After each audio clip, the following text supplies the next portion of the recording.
welcome. I'm very excited to see you, and I'm excited to help you. I have two private students. One, do you know Min? Yes. Yes. She's fun. Oh my gosh. So I've been meeting with her at her house, and then Yanfei, she came to my house. Both of them are so fast, so quick, you know, to learn and to respond. But let me tell you, when you teach, if you're smart and if you're listening very carefully, you are also learning from students all the time. And I have learned so much from Min, especially because I see her every week. She's on my way home from Barrington.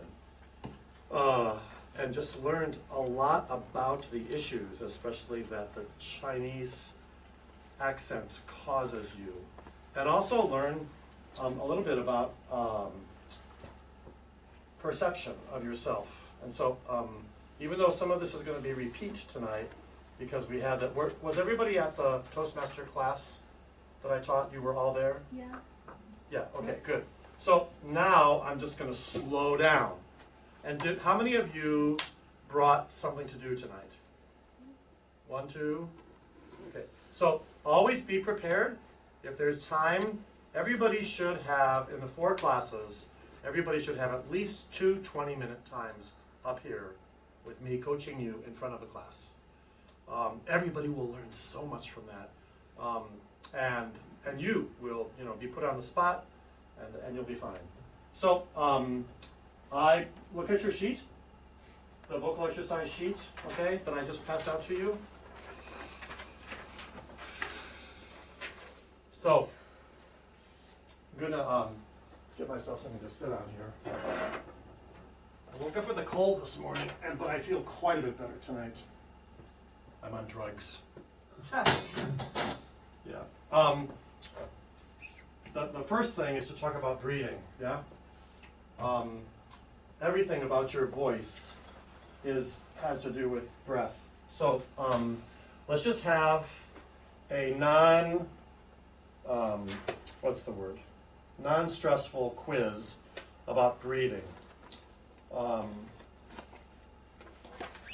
When you speak, you use breath, correct? Okay. So you breathe and the air goes into some part of your body. Somebody tell me where it goes. Just blurt. You don't have to raise your hand. Just where does the air go when you take a breath?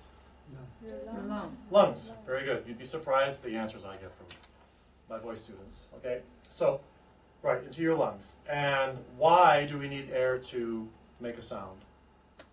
Anybody want to guess? Vocal cords. Vocal cords. Okay. We're going to call them folds. F-O-L-D-S. Vocal folds. I highly encourage you to take notes, by the way. They're folds inside your voice box, and they do vibrate against each other, yeah? And the air helps them to vibrate. No problem. Good. So we breathe. How is a sound, I mean, we've touched on it almost already. How is a sound actually made? Through vibration. Vibration of? The fold. Okay. So one of the, what I've noticed with a couple of my other Asian private students is that one of the tendencies of Asian folks is to speak in sentence compartments and not full sentences. Do you know what I mean by that? So in other words, Min and I talked about how she avoids making complete sentences because she doesn't want to make a mistake. So we get to make mistakes here. This is the place to make mistakes, right? It's safe. So when you answer a question for me, I want you to give me a full sentence answer in English, not just a part of one. All right, good.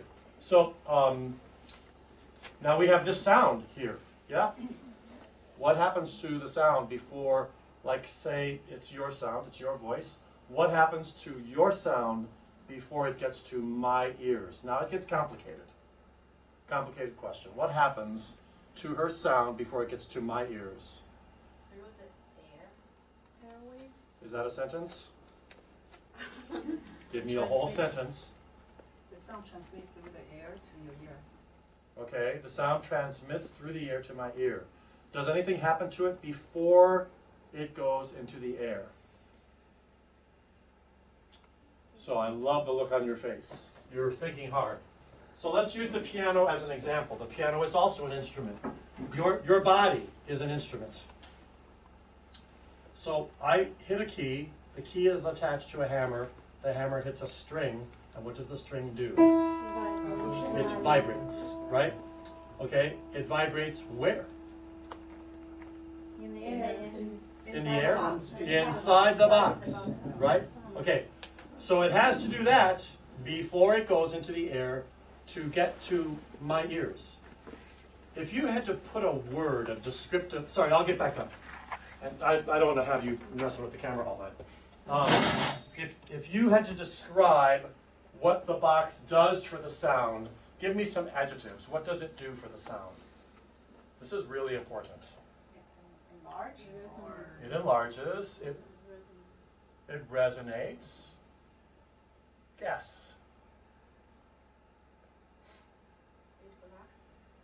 it blocks. It blocks. How does it block the sound? Not really. Makes it louder. Makes it? It gives its volume, okay. How about if I use the word it qualifies the sound? Do you know what qualifies means? Okay, so it gives it its characteristics. So this box, which is made of wood, and it's a certain size, a certain kind, it gives the vibration that the string has made its certain sound. Does everybody understand what I just said? That's what I mean by qualify. It gives it its characteristics before it gets to my ear. All right, now let's go back to the human body, right? I said your body is your voice. You are an instrument.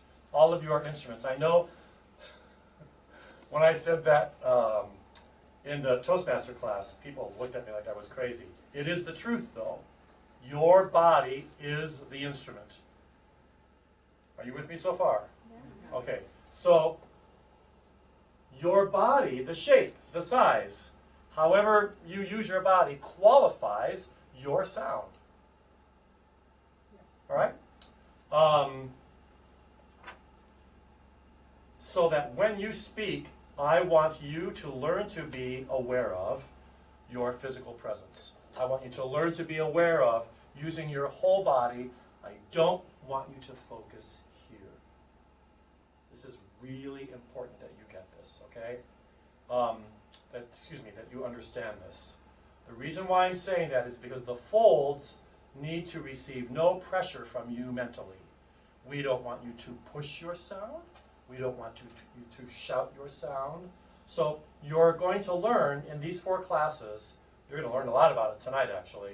You're going to learn how you can make your sound a certain volume, sound a certain way, by using everything else that's a part of your body except the folds. The folds are what I call the God-given part of your voice. You were born with DNA that gave you a certain sound that is your unique sound. Okay? But before we go any farther, let me just say, I want this to be very informal so that you're allowed to ask questions. You can interrupt me anytime. Please, please, please, don't leave the room from class with a question. Always ask me. The last thing I want are students that are lost.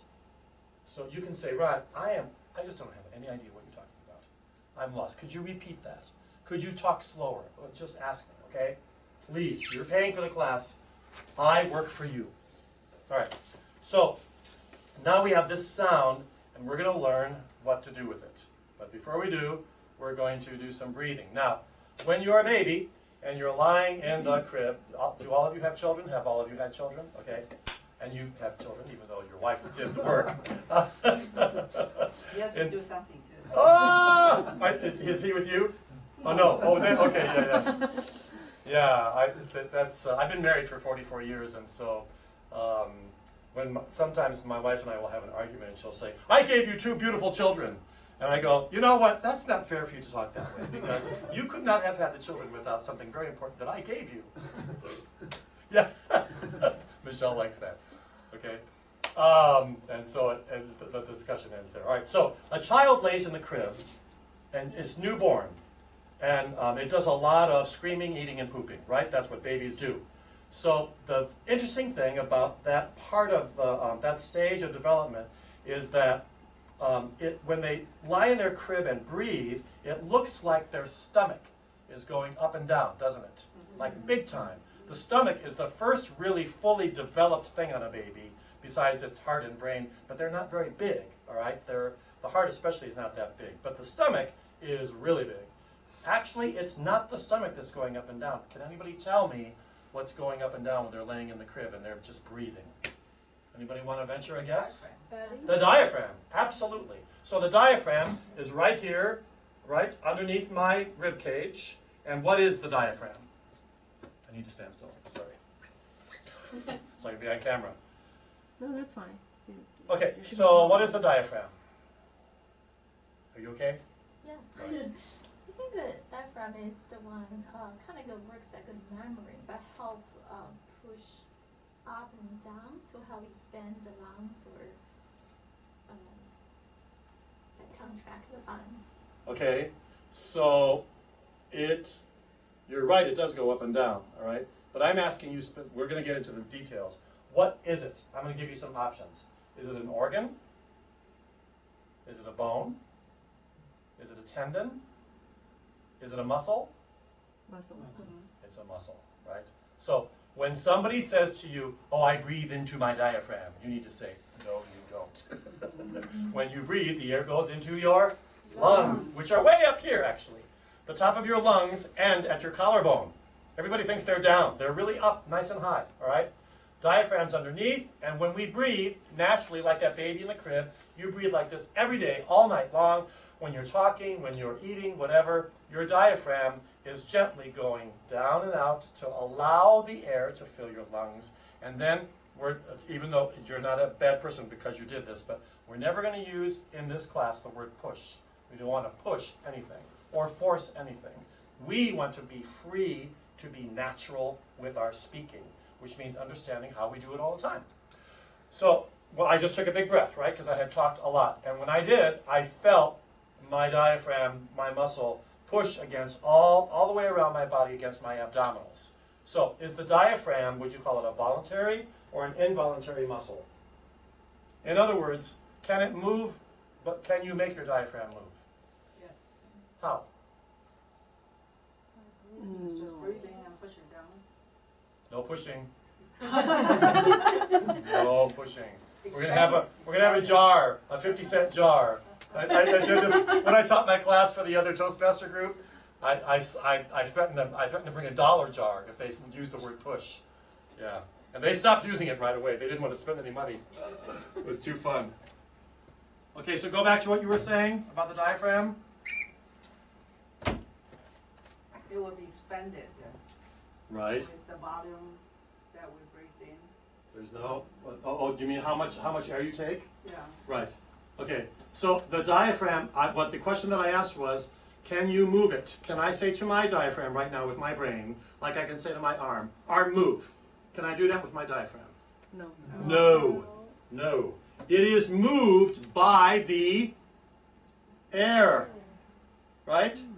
So we're especially ladies are taught to tuck in their tummies so they look real pretty all the time. We don't do that in this class. We do this. We make ourselves look pregnant all the time. Slightly pregnant, not fully pregnant.